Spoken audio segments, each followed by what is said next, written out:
Meus irmãos, graça e paz. É uma alegria poder transmitir a palavra de Deus através dessa gravação, já que nós não podemos, nesse tempo de quarentena, estar na igreja juntos, reunidos. A saudade é grande, a vontade de abraçá-los, de estarmos juntos. Mas eu queria convidar você a abrir a palavra de Deus na primeira carta de Paulo aos Tessalonicenses, no capítulo 5, apenas os versículos 16 a 18, que diz: regozijai-vos sempre, orai sem cessar, e em tudo dai graça, porque esta é a vontade de Deus em Cristo Jesus para convosco. Quero convidar você, para você curvar a sua cabeça, estarmos orando ao Senhor nesta hora. Bendito Deus e Pai, muito obrigado porque o Senhor tem estado ao nosso lado. E o salmista já dizia a Israel que o diga: Senhor, Tu é o Deus Todo-Poderoso que nos assiste em todos os momentos. E eu sei, Senhor, que o Senhor tem estado conosco na nossa casa, junto com nossas famílias. O Senhor tem estado nessa cidade, em todo o Brasil, em todo o mundo. Tu é um Deus onipresente, onisciente e onipotente. Pai, fala conosco através da Tua palavra. Queremos ouvir a Tua voz, Senhor. Fala com cada um nesse momento, para que nós possamos aprender como viver uma vida que Te agrada, uma vida de culto e gratidão, em nome de Jesus, amém. Queridos, nós temos pregado uma série de mensagens na primeira carta de Paulo aos Tessalonicenses. Nós demos um tema a esta carta: a igreja de Jesus vive o Evangelho enquanto espera a sua vinda. E como nós já fomos abençoados nesta carta, hoje pela manhã vocês tiveram um resumo,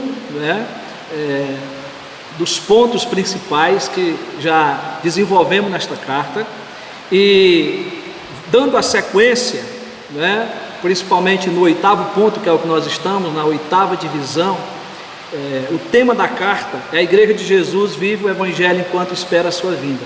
A pergunta que nós fizemos para o desenvolvimento dessa série é: como que a igreja de Jesus vive o Evangelho enquanto espera a sua vinda? E a 8ª divisão nos ensina que é sendo uma igreja autêntica, uma igreja que viva o Evangelho de verdade. Eu e você precisamos viver o Evangelho de verdade. A igreja de Jesus precisa viver o Evangelho de verdade.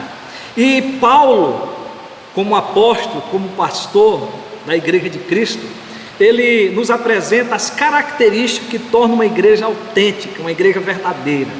E a gente perguntou, quais são essas características?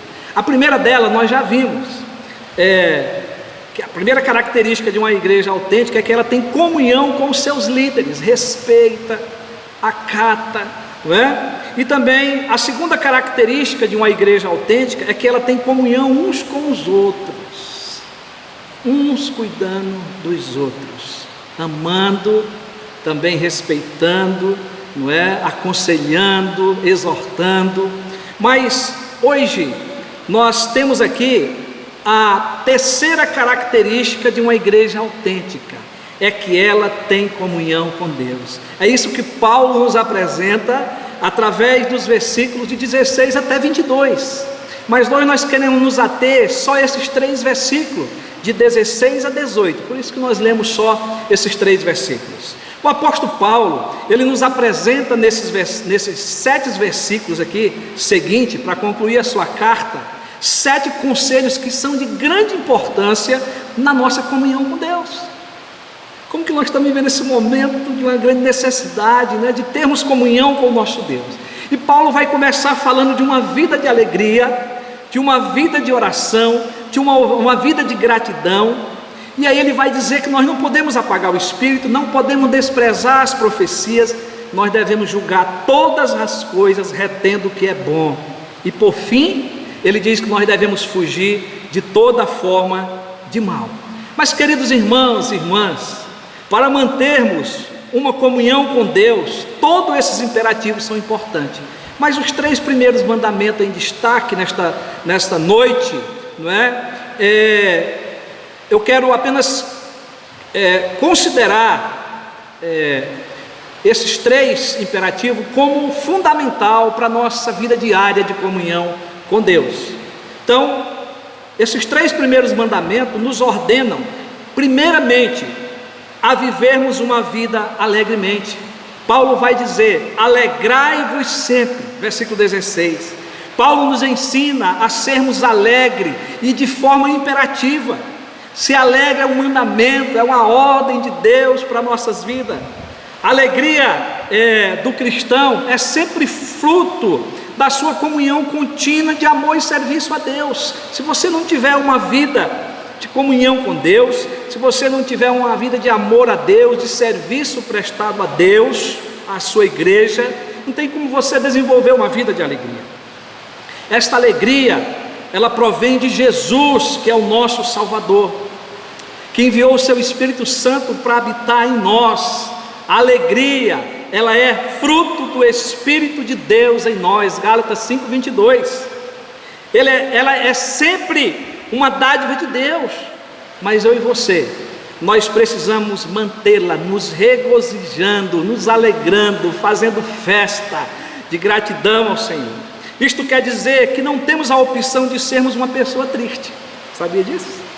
Mesmo o mundo estando um caos, mesmo que tudo venha cair sobre a nossa cabeça, porque a alegria está dentro de nós. A alegria, ela provém do Espírito Santo, a alegria da nossa salvação. Está alegre independente das lutas, provações e tribulações. Está alegre quando tudo vai bem. Todos conseguem, você sabe disso. Mas manter-se alegre mesmo em meio às circunstâncias, somente o verdadeiro crente consegue. Mas lembre-se, o coração alegre é bom remédio, mas o espírito abatido faz secar os ossos.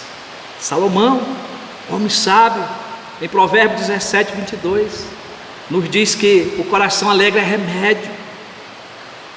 Esdras também disse, em Neemias 8:10, portanto, não vos entristeçais, porque a alegria do Senhor é a vossa força. Ele ministrava isso ao povo de Israel, ao povo ali que estava com Neemias reconstruindo o templo, para que aquele povo se alegrasse, para que aquele povo continuasse entendendo que a alegria vinha do Senhor, e a alegria do Senhor é que nos dá força para prosseguir. Talvez está faltando força para você nesse momento, mas a alegria do Senhor é a nossa força para prosseguirmos. A alegria será demonstrada na igreja mediante o louvor e a adoração que nós prestamos a Deus. E aqui vem uma pergunta: será que nós temos prestado o nosso culto com alegria, com louvor vibrante, verdadeiro, fervoroso? Não é? Porque às vezes nós estamos apáticos a isso. Às vezes nós não paramos para dizer para o Senhor que nós temos milhares e milhares e milhões de motivos para estarmos alegres, louvando e adorando ao Senhor. E é isso que vai fortalecer a nossa comunhão com Deus, e é isso que vai ajudar a fortalecer outros crentes. E tudo isso está baseado também parcialmente na experiência dos 2 mandamentos seguintes, porque o segundo mandamento nos ordena a praticarmos a oração.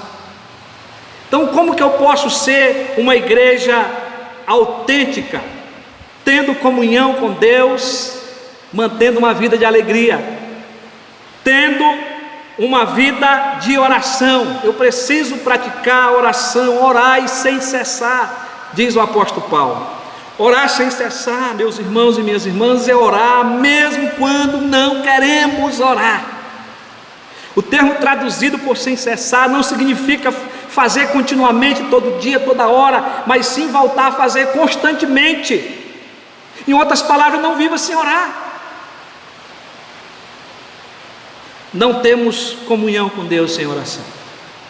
Nós não ficamos um dia sem falar com a nossa esposa em casa. Nós não ficamos um dia no nosso trabalho sem falar com nossos amigos.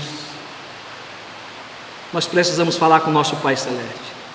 Nós precisamos orar. Orar é falar com Deus. Esse foi o louvor mais cantado na nossa igreja, desde o ano passado até agora. Orar, falar com Deus.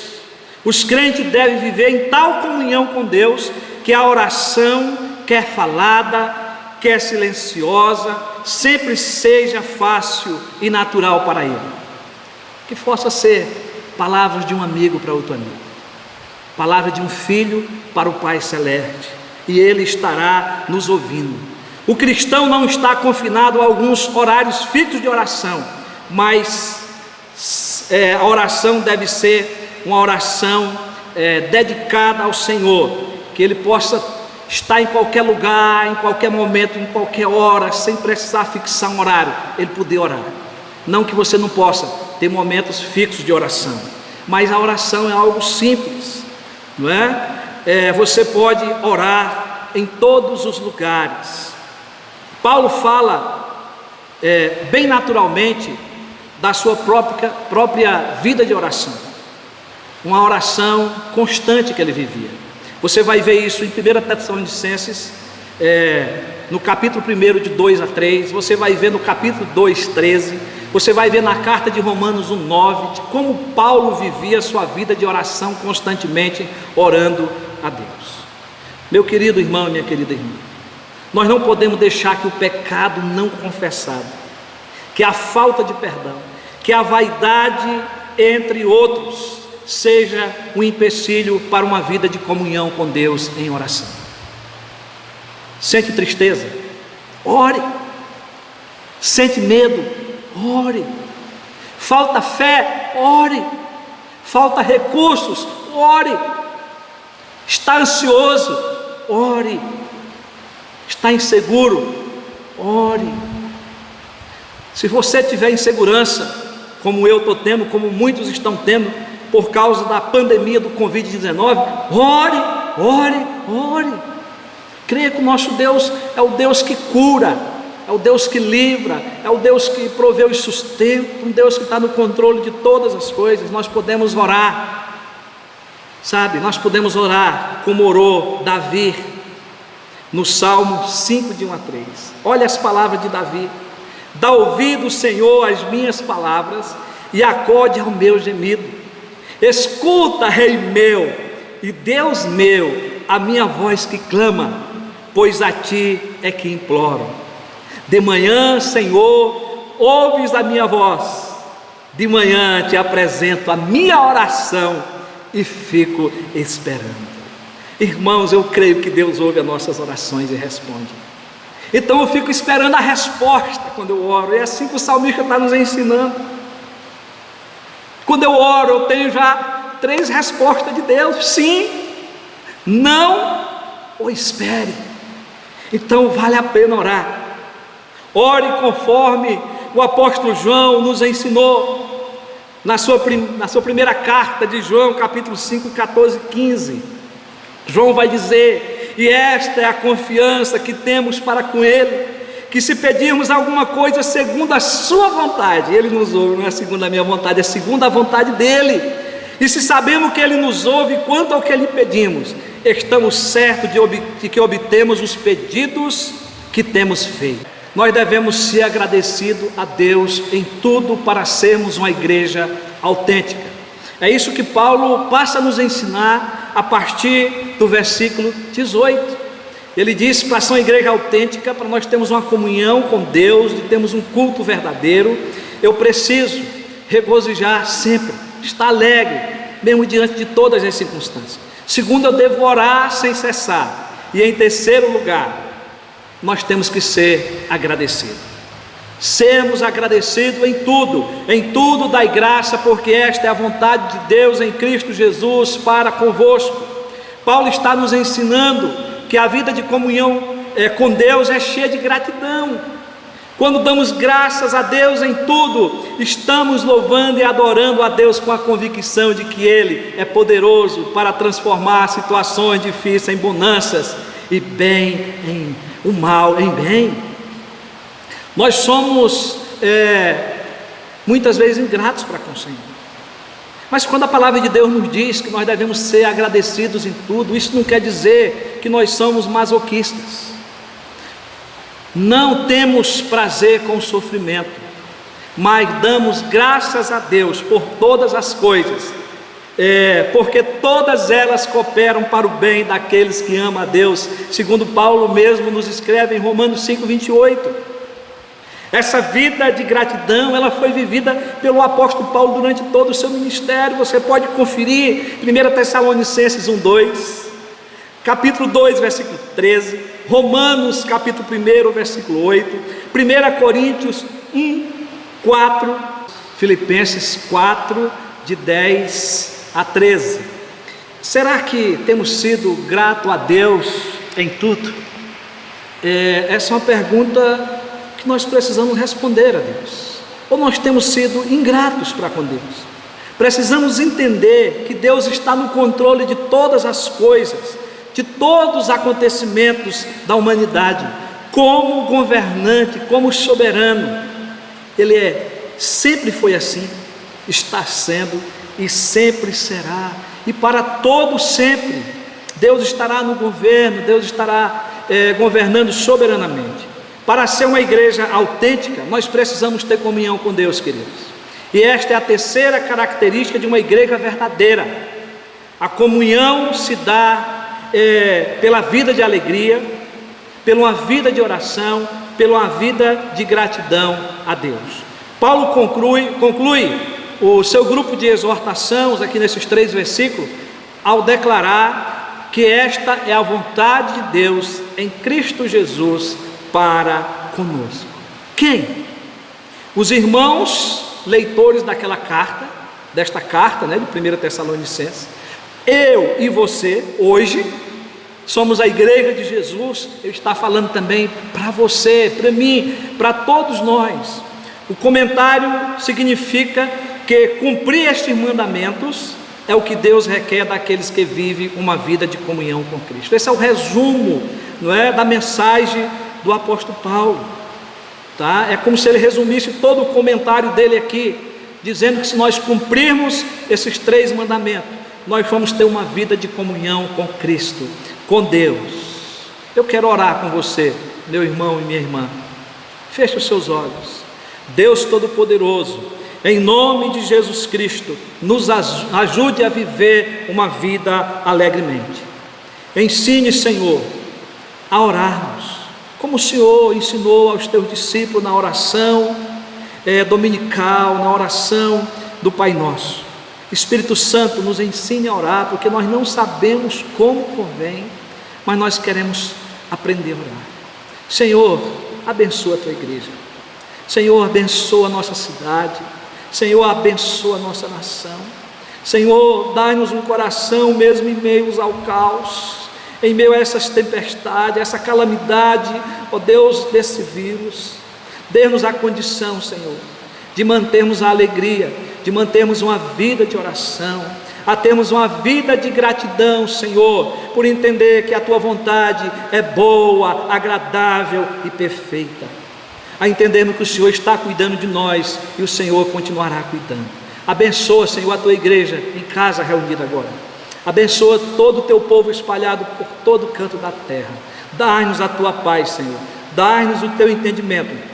E nos ensine, Senhor, a dividir com aquele que não tem, a acolher aquele que precisa de acolhimento nessa hora. Nós oramos em nome de Jesus. Amém. Recebei a bênção, queridos. Que a graça maravilhosa do Senhor Jesus Cristo, que o amor de Deus, nosso eterno Pai, que a comunhão e as consolações do Espírito Santo esteja sobre você, sobre todos vós, agora e para todos sempre. Amém. Graças a Deus.